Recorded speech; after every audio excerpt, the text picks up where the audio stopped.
All right. Well then, let's do this thing. So this is very exciting, but actually pretty typical for us. We're terrible at linking up in person, but very good at staying in contact digitally. So to get this rolling, let's just stick with an introduction. Inform the inquiring minds who you are and what you do. So my name's Ashley Boynes-Shuck, and I'm an author, a health coach, and an advocate. My full-time job is health coaching and managing fellow health coaches, but I'm also an author and a freelance writer, as well as a patient advocate for people that live with various chronic illnesses and disabilities.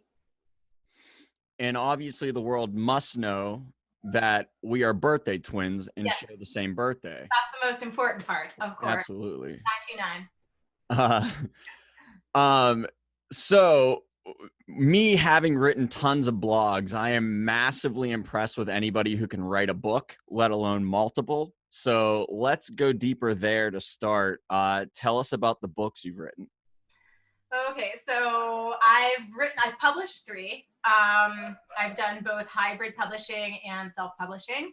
Um, Currently, I have two nonfiction books out, which are health memoirs, is what I would call them. One is called Sick Idiot, and it's actually on the more humorous side. It's a collection of funny stories and anecdotes and like short essays told from a humorous perspective about life with illness, which is like kind of not something you would expect to be funny, but when you live with stuff for long enough, some strange things happen, and it definitely makes for some unique stories. So that one is Sick Idiot, and that one's been pretty much so far the most well received and kind of gotten the most notoriety. But I also have Chronically Positive, which is more inspiring and uplifting, like typical what you would expect a health memoir to be. And then the fiction book that I have published is a post-apocalyptic fiction novel about the last woman left on Earth of childbearing age. So all the men are kind of hunting her. And it seems in some ways strangely appropriate for right now because part of what pushes that world into an apocalyptic event is kind of a mass illness that was bioterrorism, but still kind of eerie given our situation that we're in now. And I have two more books that are currently in the works. So yeah. That's where I was going to go next. I was going to Yes. say, do you have any new books in the works? Do you want to go in on what those are about at all? Yeah, sure. I can talk a little bit about them. So I'm aiming to get these two traditionally published since I've kind of explored other publishing options. So the one that's almost complete and ready to be queried out to agents is either it's the working title has changed a few times. It's probably going to be called Golden Girl or From Paisley to Pluto. And it's actually about an elite high school athlete, kind of a girl next door type, who's really, really good at softball. She's like Olympic bound. She's being scouted by all the top colleges. And she sustains an injury and ends up becoming addicted to opiates and then heroin. So it takes a kind of a dark turn. But it's what I would call like upper YA. So it's still it's in the young adult category, but a little more mature themes there. So it could kind of skew the line between being a young adult book and typical adult fiction novel. So that one has gone through 3 edits with 2 different editors, and it's very close to being like done where I'm going to be sending it out and trying to get an agent. So fingers crossed that one gets traditionally published. And then the one I'm currently writing is also adult fiction. It's about a music artist, and I don't want to get like too much into it because I have this weird thing that like I think a lot of artists and writers and like creative types experience where like worried someone's going to steal my idea, which is like super arrogant, like to think it's even good enough to be stolen. But I just get like, it's almost like a superstition thing. Like I don't really like talking about my work when it's in the early stages. So that one's basically about a pop star. Also a little darker with some of the themes, but why I'm excited about this one is it's going to be kind of a more multimedia thing rather than just being a book. I'm going to write original music for it, and I've talked to you a little bit about that and some others. So I think that will be like a really cool kind of project versus just being a book. So I'm excited about that, but I need to get the current YA book out and being shopped around before I can really dive into it too much. Yeah, I'm actually really excited to see how that turns out, having had a little bit of a look under the hood of that car.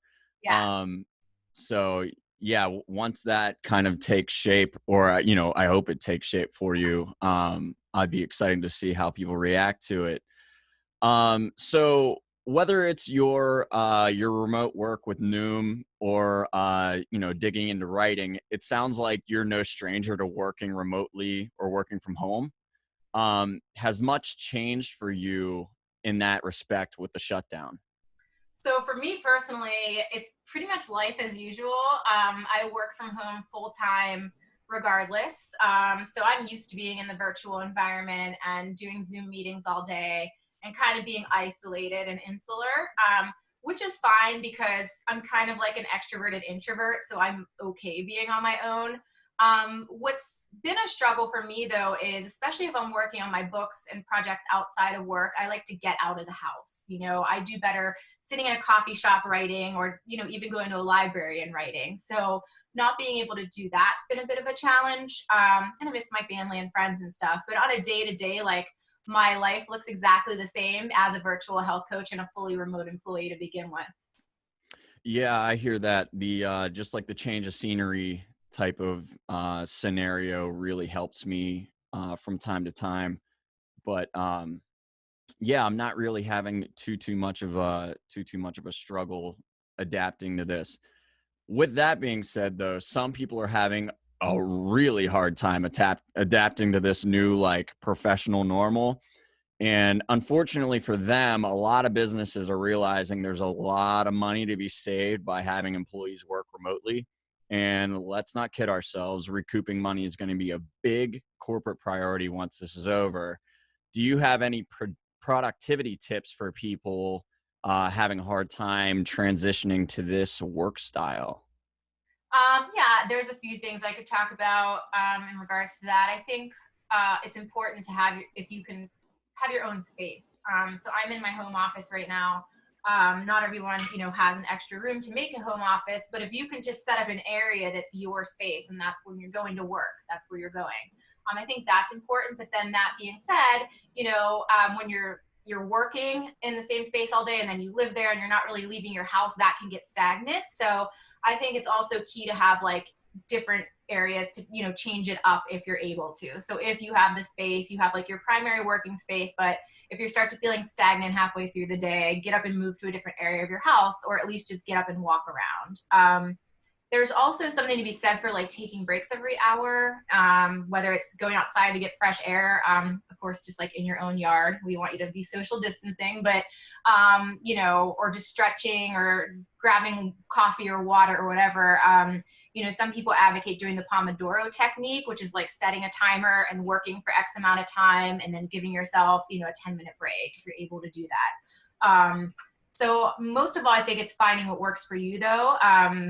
Some people do well with that method. Some people just want to bang out like 4 hours and then take a break. And then, it's finding what works for you and being flexible, and also being patient with yourself, and like knowing that it takes time to get used to working from home.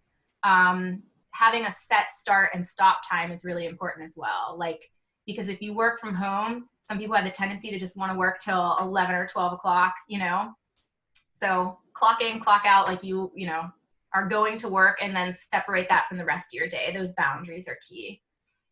Yeah, you hit on a lot of things that I learned pretty quickly. Your work life can easily bleed right into your personal life, or just completely take over it. Like, all of a sudden I'm just sitting at my desk and I'm like, oh, I'm like 2 hours over, and I didn't even realize it, just because like I'm in the same place. I'm already at home. So yeah, that can easily start to get away from you if you're not keeping track of it. And the other thing, yeah, having a space. Like, I took a lot of time to set up a home office that I never really used until now, and it's become like the best thing I've ever done. But yeah, that definitely makes a huge difference. The best advice my friend gave me, he does a lot of art, and he said, wake up and put on real pants. Yes. And I was like, on it. because the first couple days I was just like getting out of bed and like wearing what I wore to bed to like start work. Yep. There's such a big difference to Yeah. just be wearing real clothes and like separating like being a slob from whenever you woke up to going right to work. I don't know. I don't Yeah. know why that made such a huge difference, but it really did. Yeah, that's actually a really good one. And I certainly don't do it every day. I mean, there's some days I'm still working in like sweats or my PJs or whatever, but I do feel much more productive, and I just feel like better and more professional when I get up and actually get dressed. And, some days I even put makeup on and do my hair, and like, it just makes me feel like a human again, because you get stuck in a rut when you're always in your comfy mode, and Yeah. again, it makes it hard to kind of separate your work life and your home life when you do that. So it is good to get up and get dressed if you can. Like, I wore jeans today. That's a big event. Usually I'm in yoga pants. So I dressed up for you. There we go. Well, pulling from a little bit of like the themes of your books and everything like that, you're the type of person that I find very inspiring because you've taken your biggest challenge and turned it into one of your biggest strengths. Can you tell us about all the health issues you've been managing and how you've embraced them professionally? Yeah. So I have quite a list of medical things that I've dealt with. The primary thing would be rheumatoid arthritis, which people have a lot of misconceptions about what it is. It's actually a systemic autoimmune disease that affects all of your joints, but potentially your organs, heart, lungs, kidney, skin.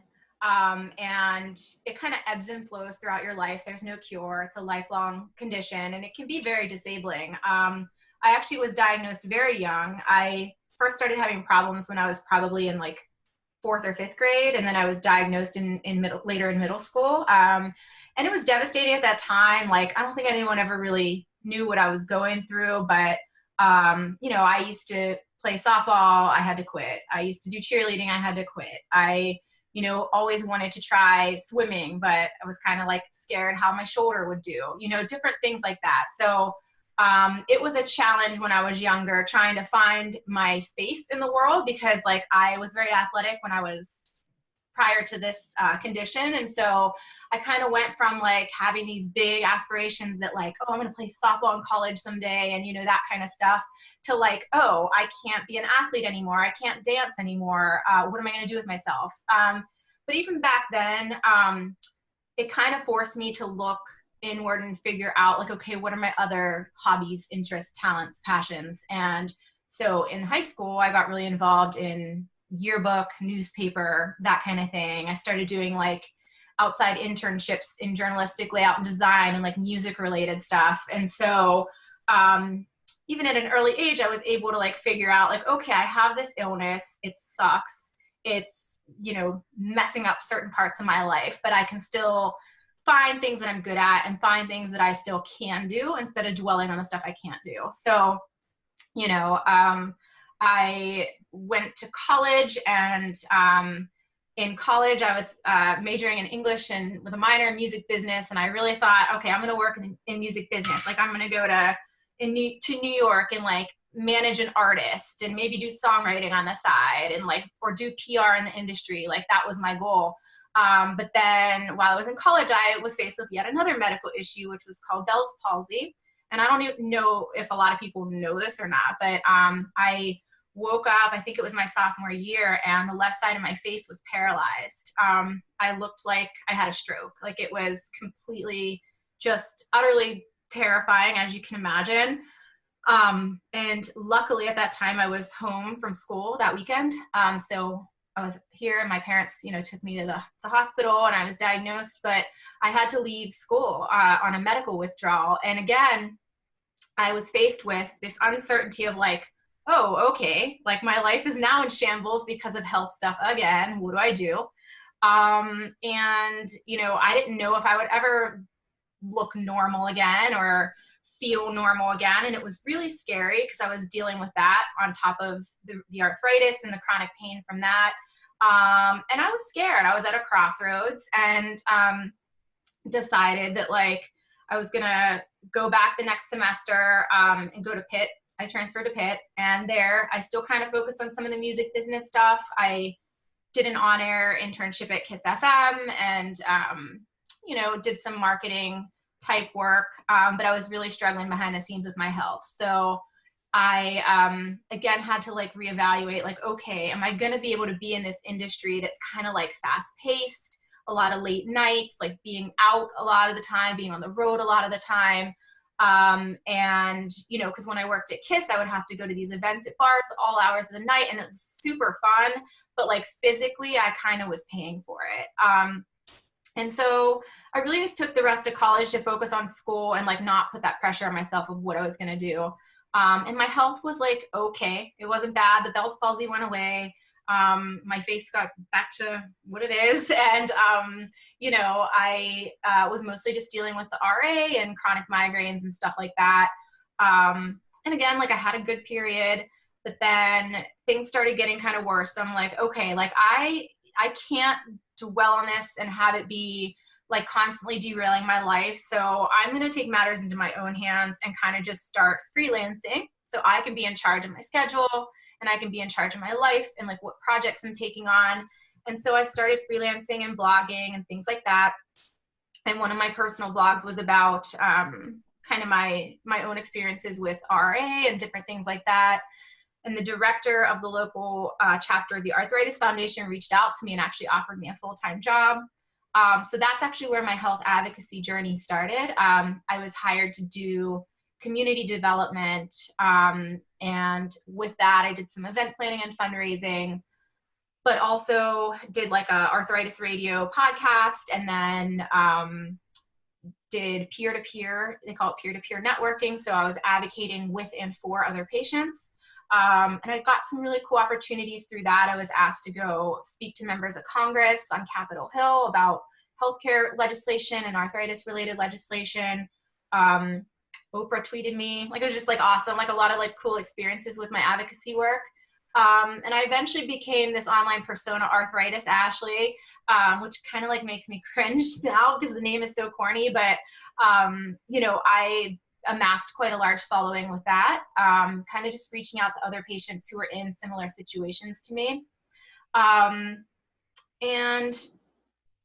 it was really inspiring to hear from fellow patients, but I've since kind of taken a step back from some of it because, I don't want to be known as only the sick girl or only the girl that overcame this or that. And like, I acknowledge that I've overcome stuff. I had brain surgery in 2011. I had a total knee replacement a couple years ago when I was like 30, I don't know how old, 35 years old, I think, and 34. And, so I acknowledge that I've had these hurdles and struggles that I've had to overcome. And I acknowledge that like I've taken the cards I was dealt and like turned it into, I turned negatives into positives. And I know that people think that's inspiring, but for me, it was more of just like survival. You know what I mean? Like I'm an ambitious person at heart. I'm someone that's creative. I'm someone that's always working on different projects. I'm someone that's go, go, go. And I, at times, have felt trapped in my body. Like I'm in the wrong body. Like for someone that has my level of drive and ambition, like this sucks to be felt like you're being held prisoner by your own immune system and your own body. So I struggle with that. And so when people say it's inspiring and stuff, like I do get it. And I'm really happy to be a role model to people and inspire people. But at the same time, like it's also just my life. And it's the only way I know how to move forward is to just keep making do with what I have. And what I try to focus on is the fact that like everybody has something. So I try not to complain too much about my illnesses or like whine about my health problems, because there are times it's incredibly challenging, like more so than most people would know. But everyone has things that they need to overcome and different challenges and shortcomings and things like that. So I'm not special because I have medical issues, but I'm grateful that I've been able to kind of harness them and turn it into something good. Sorry, I ramble a lot. No, that's fine. I mean, I asked you a pretty loaded question and you came prepared for sure. No, it's actually kind of funny because like, obviously I've known you forever. I've been kind of like along for the ride with this journey because you've been rather public about most of this stuff. And like, man, I like I kind of, not that like I forgot about it, but it really, to hear it in this kind of like a condensed form, Yeah. like, holy cow, man, like the stuff that you've had to go through is just absolutely insane. But I do hear that where you're like, I don't really want that to be like my identity. Like, I'm still me. Like, this is just something that I have to deal with. And I think that there's something admirable about that too, where you're like, I'm not playing the victim card. I'm just trying to, like, I'm handling this so that I can do the things that I want to do. Yes. Yeah. So yeah, I really dig that that little perspective that you're spinning on this. But having said all of that, now this virus has been reported to be pretty detrimental to those who are immunocompromised. Have you had to take any additional precautions beyond like the CDC recommendations? Yeah, so because RA is an autoimmune condition, immunosuppressants are like one of the treatments. So I was on a drug that that was kind of working. I've been through a lot of them, and a lot of them have failed or caused more problems. So I found one that was actually working and had to stop it because it basically would have put me even at, like, autoimmune patients are already in a higher risk category, but being on that drug would have put me at even greater risk.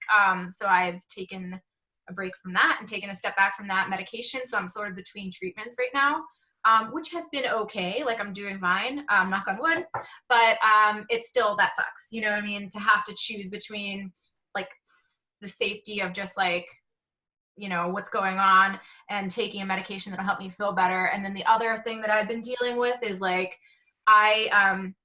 there's blood work I need done.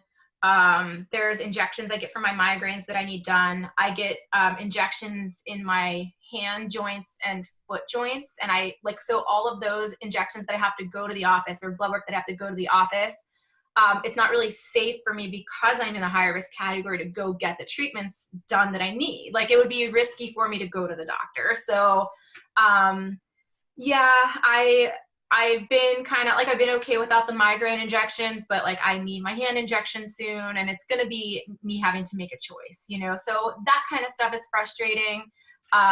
You know, but I've been taking extra precautions for sure in terms of like, I wore a mask before we were told to wear masks, and I actually had it before all of this started because with my immune system, sometimes air travel a little risky.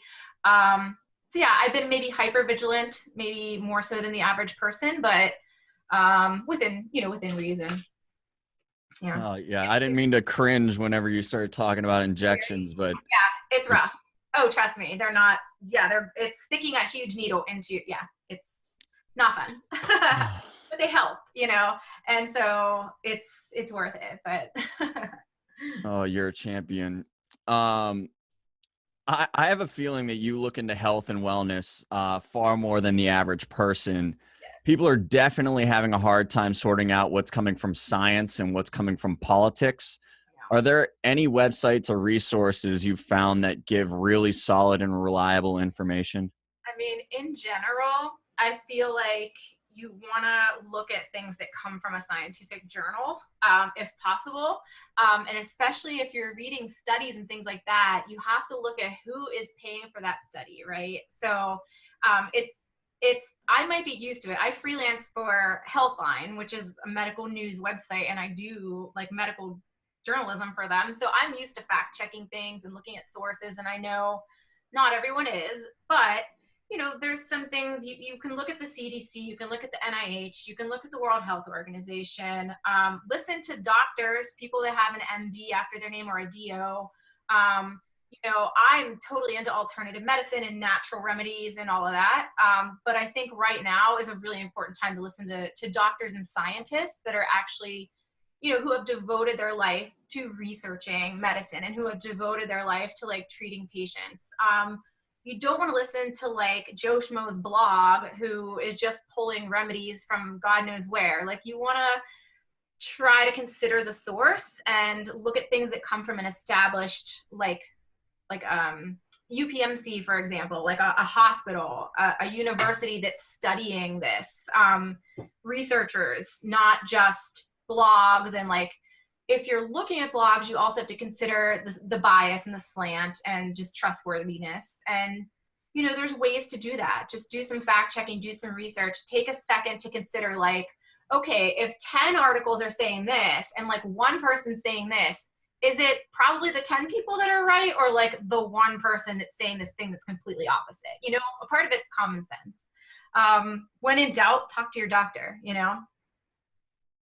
Fair enough. Fair enough. I love most of that answer though. Just the amount of people, like, Facebook is Yes. hilarious right now. Yes. It is like like people are just so stir crazy, and you can tell that they're just dying for this to be over. So they're looking for any confirmation bias that says that it's almost over. Yep. But like, it's like, that's not necessarily reality. Like, we could just have to deal with this as it is. Well, the other thing I'm thinking is like, people seem like okay, so I understand why people want stuff to reopen, don't get me wrong. But like the protests almost feel like, okay, we're protesting the virus. You know what I mean? Like, it's almost like people think if stuff opens back up that the virus is just going to magically go away and everything's going to be like hunky dory. And that's not reality either. You know what I mean? So, I think like a lot of this is coming from desperation and fear. You know, something I talked about in a recent like Instagram live that I did was, we're all scared on different levels, and we all have different places that our security comes from. So like for some people, that's their stock portfolio or their 401k. For some people, that's putting dinner on their table and like feeding their family. For someone like me, it's I want to be safe medically. I want to be healthy. I'm concerned first and foremost for my health. So I'm trying not to judge people, because like everyone's perspective is shaped by their own life experiences and their own values. And like mine may look different than yours for different reasons because I have different experiences. And so I'm trying not to like judge people that have maybe a different perspective from me, even if it's misguided or wrong or whatever, because like people only know what they know and are sometimes limited by their own experiences and their own, you know, upbringings and backgrounds and things like that. So I'm trying to just extend grace and patience and empathy, and just know that like most of this discord is stemming from fear. And I think that like sometimes even with political differences, a lot of it is stemming from fear. It's stemming from fear of people that think differently from you or who hold different experiences and values than you. And you know, I think that that is something that we don't talk about enough, but everyone's scared right now. I mean, that's why people are going nuts. And I think that even differences in politics and things like that, it's based out of that anxiety of, you know, what the future holds. So yeah, it's crazy.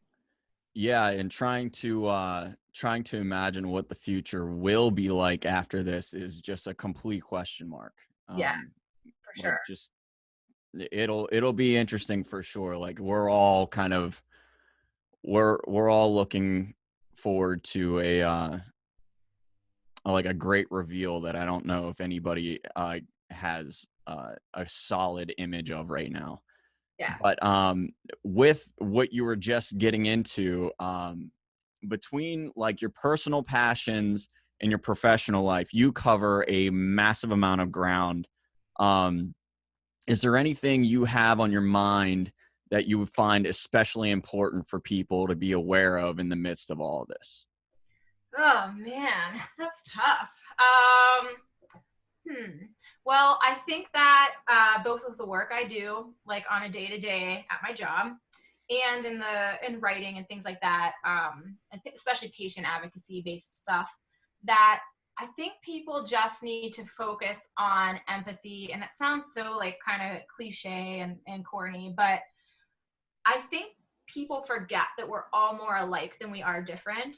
And I think people forget that like helping someone else out is kind of helping yourself out and helping society out. That's all going to benefit you in the long run and going to benefit your family in the long run. And I just feel like there's so much empathy missing and compassion missing in the world at times. Like stuff I've encountered as a patient advocate has been really disheartening, you know, to hear that like, well, with the coronavirus and all that going on, people saying things like, oh, like let's sacrifice the weak, or saying things like, you know, oh, it's just the chronically ill and the people with pre-existing conditions and the elderly are only this small percentage of the population. Like, it's almost like, who cares? Like, sacrifice them for the population. And for people like me, that reads as like, my life doesn't matter as much as yours, or it's expendable, or I'm less than because I have, you know, different health status than you.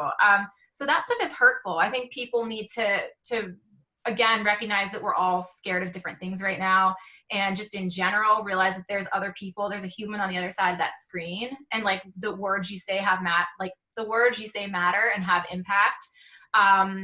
Even before all the coronavirus craziness, you know, I would get people trolling me, just really random weird stuff on the patient advocacy side and in the chronic illness community. And, you know, it would either be people in that same community or be the public thinking because I don't look sick that I'm not sick, or that I'm exaggerating or faking the struggles that I've been through. So again, goes back to empathy and compassion and being kind, and just realizing that, like, you know, people are struggling. Everybody has something they're struggling with, regardless of how they look or like what they're doing with their life. You don't know what someone's going through, you know? And so that's what I try to carry with me every day, is just that kindness and empathy, and honestly, like the golden rule of just treating everyone the way you want to be treated.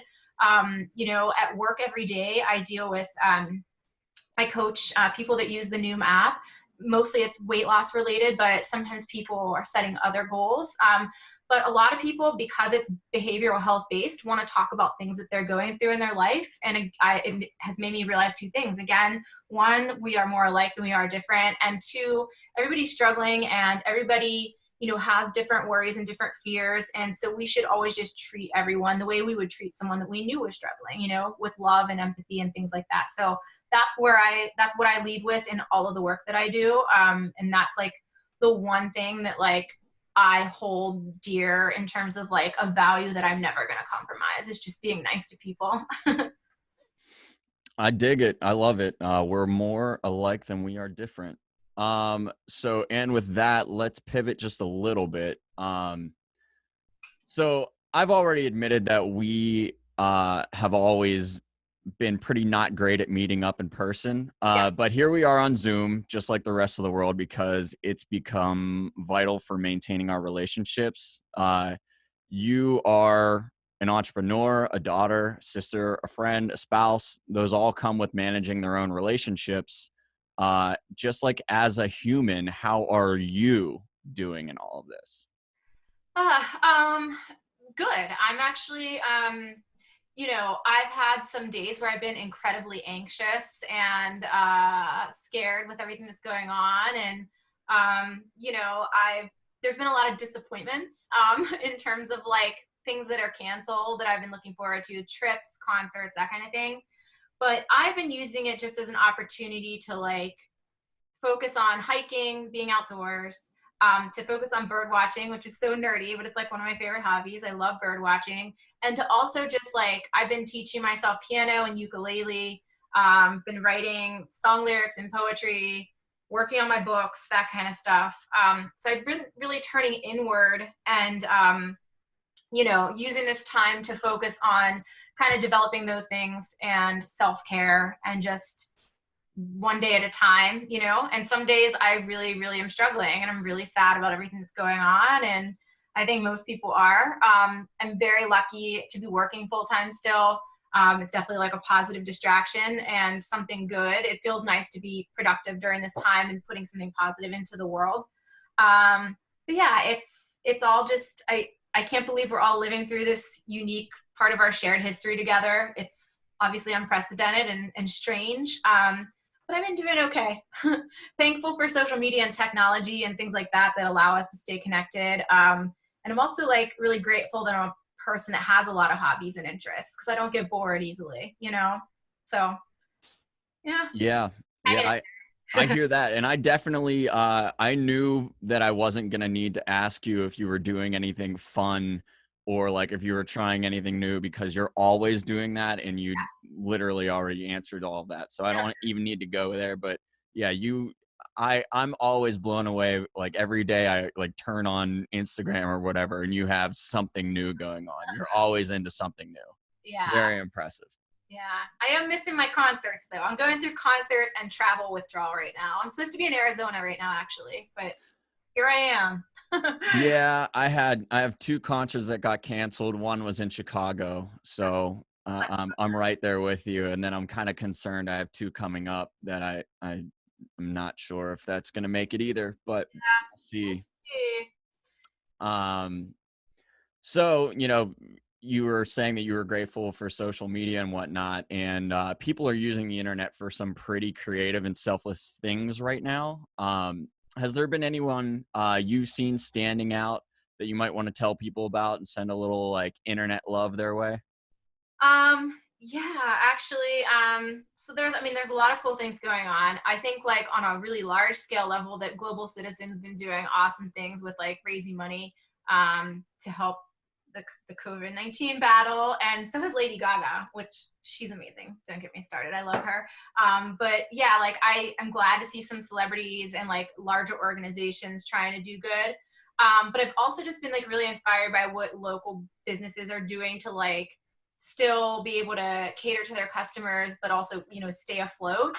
So like my friend Kristen Varoli, she has a podcast, and she owns a hair salon, but she's been really doing creative things to like stay engaged with her customers because obviously they can't be doing hair right now, right? So she's offering Zumba classes and bingo nights and yoga class and just different things like that to try to like keep the kind of community alive.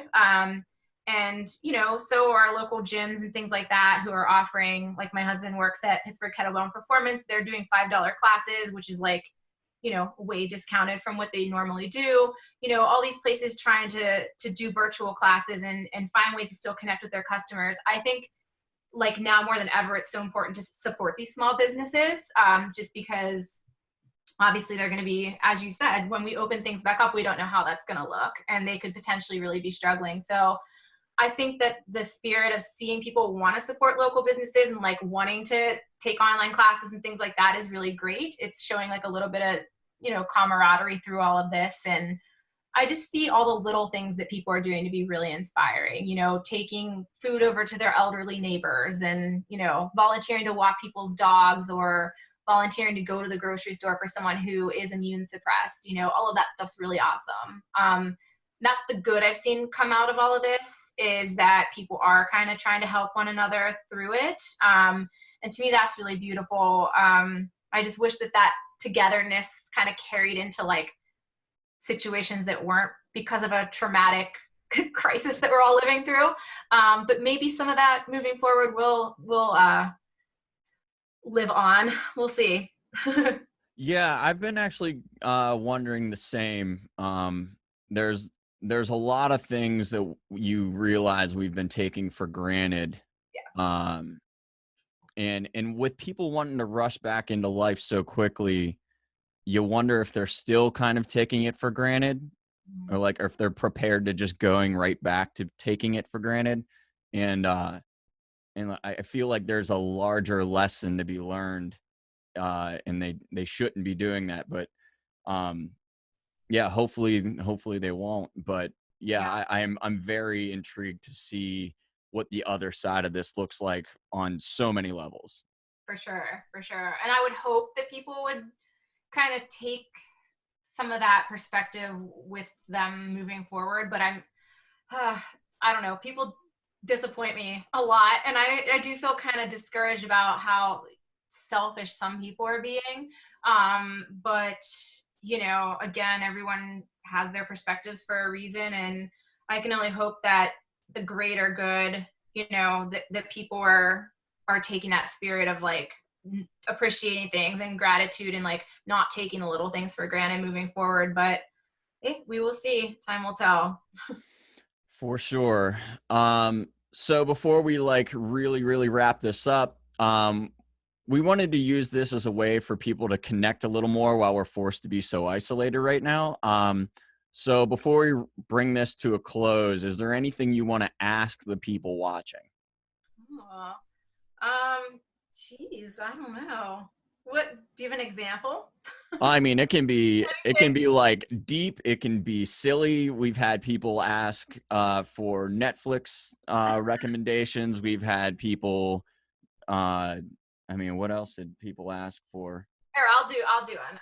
Well, one question that I always ask people is, what's your spirit animal? So I'd love to hear what people's spirit animals and why. But I'll ask this too. I'll ask, what's your favorite charity that we all can support during this time? I So like it. I like both of those. So everybody, you heard it. Spirit animals and charities. Tag her. Put them in the comments. I'm actually looking forward to responses for this. And then lastly, so that people can be in touch with you, tell people where they can reach you, your website, social media, etc. So my websites are both like, I haven't updated them for like a year, but you can check out abshuck.com, abshuck.com, and arthritisashley.com. I don't update them that much, but definitely find me on LinkedIn at Ashley Boynes-Shuck, Instagram. I have two accounts. One's for my poetry, and then one's my main one. The main one is at AMBShuck. My initials, AMBShuck, SHUCK. And then the other one is abshuck_writes, abshuck writes. Facebook, Ashley Boynes-Shuck and Arthritis Ashley. Twitter, abshuck. Yeah, that's, if you just Google me, you'll find me all over the internet. just Google her. Just Google me, yeah. Oh, that sounds, Man. yeah, that sounded really, yeah. Just Google me. Hey, you're a big deal. Yeah. I'm honored to be in your presence. No, this is amazing, and it was as good and more than I expected. Thank you so much for taking the time. We always stay in touch, but maybe we can try to actually have a coffee or something like that in person one day. Yes, once life gets back to normal, we'll have to make an effort. Because again, I'm not taking things for granted anymore. So like, if I say I'm going to meet up with somebody, I'm going to actually try to do it. Because Lord knows how many people, or how many times like I was supposed to meet up with people and didn't, and now it's like, I just Right. go grab a drink or grab coffee or whatever. So yeah. Right. There's so much like little personal shaming that you're doing. You're like, oh man, like now that I can't, I I've know. made so many excuses not to, and like No, I want to. Yeah. I'm slightly a bad person because of it. Hmm. Yeah. My But best friend and I have been planning a girls' trip for like 5 years. We've not actually done it. It's like, okay, we are doing it after this for sure. No more putting it off. yeah, God. And then, man, travel, that's a whole other thing. Yeah. Yeah. Well, Weird time we're living in. right. Well, now that we've ended it on like a very like depressing note, we'll wrap up there, and yeah, thank you for everything, and stay safe and sane. You too.